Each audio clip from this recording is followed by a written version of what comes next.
সূরাতুল ইখলাস কেন নাযিল হয়েছে, এর শানে নুজুল। আব্বাস রাদিয়াল্লাহু তাআলা আনহু থেকে বর্ণিত, রাসূল সাল্লাল্লাহু আলাইহি ওয়াসাল্লামের কাছে ইহুদিরা এসে বলতেছে, হে মুহাম্মদ, তুমি তোমার আল্লাহর কথা বলো, তোমার আল্লাহর পরিচয় আমাদের কাছে দাও। তখন আল্লাহ তাআলা নাযিল করছেন কুল হুয়াল্লাহু আহাদ। আরেক বর্ণনায় পাওয়া যায়,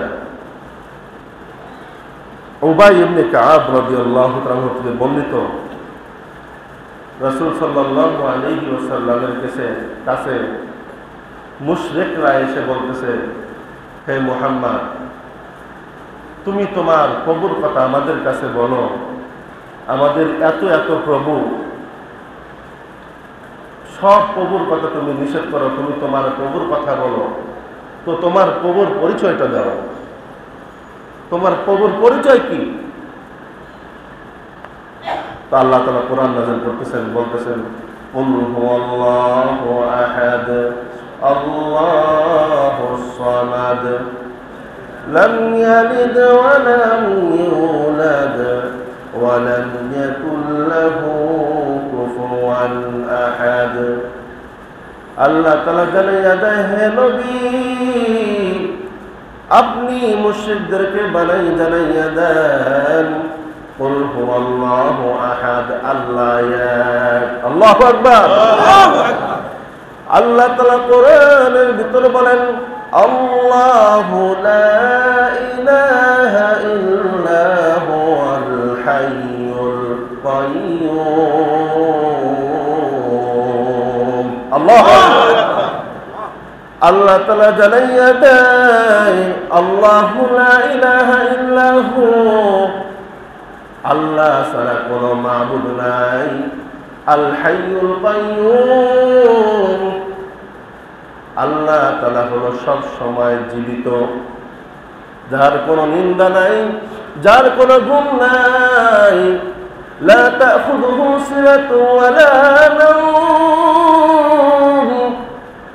আল্লাহ তাআলা জানাইয়া দেয়, বান্দা, আমি হলো এমন আল্লাহ, আমি কোনো সময় ঘুমাই না তোমার জন্য।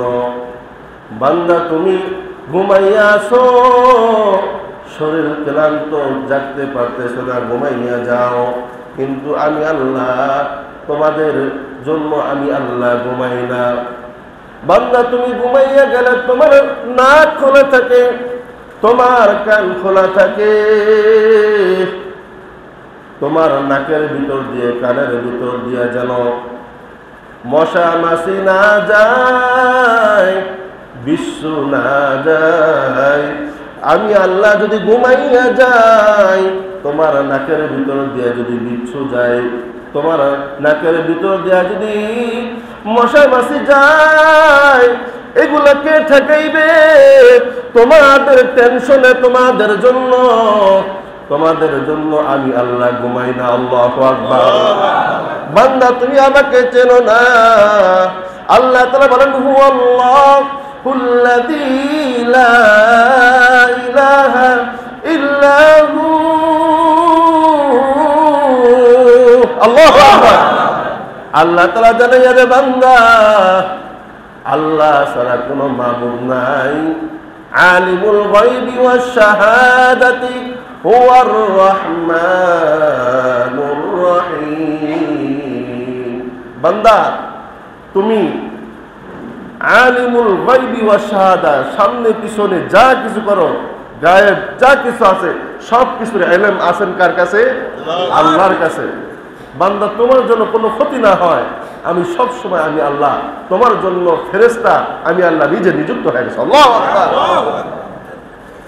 হুয়াল্লাহু আহাদ, তিনি হলো আল্লাহ, যার কোনো দ্বিতীয় নাই। ঠিক কিনা বলেন? হুয়াল্লাহু আহাদ, ওয়াহিদও উচ্চারণ করেন নাই, আহাদ বলছেন। আহাদ অর্থ এক, যার দ্বিতীয় নাই, আল্লাহর কোনো দ্বিতীয় নাই। ঠিক কিনা বলেন? দ্বিতীয় নাম্বার আল্লাহুস সামাদ, আল্লাহ বেনিয়াস, আল্লাহ কারো মুখাপেক্ষী নন। ঠিক কিনা বলেন? দুনিয়ার ভিতর মেম্বার চেয়ারম্যানের মুখাপেক্ষী, ঠিক কিনা বলেন? চেয়ারম্যান এমপির মুখাপেক্ষী, এমপি মন্ত্রীর মুখাপেক্ষী, মন্ত্রী প্রেসিডেন্টের মুখাপেক্ষী, প্রেসিডেন্ট বাহিরের দেশের যারা শক্তিশালী দেশ তাদের মুখাপেক্ষী, ঠিক কিনা বলেন? সন্তান বাবার মুখাপেক্ষী, এরকম একজন আরেকজনের মুখাপেক্ষী আছে কি নাই? কিন্তু আল্লাহ বলতেছে আমি বেনিয়াস, আমি কারো মুখাপেক্ষী না। বললাম আল্লাহু আকবার। লাম ইয়ালিদ ওয়া লাম ইউলাদ, আল্লাহর থেকে কোনো সন্তান আদি দুনিয়াতে হয় নাই। আল্লাহ কেউ কিছু জন্ম দেন নাই, আল্লাহ কারো থেকে জন্ম নেন নাই। যারা বলবে আল্লাহর সন্তান আছে তারা আল্লাহর কোরআনের আয়াতের অস্বীকার করলো, ঠিক কিনা বলেন?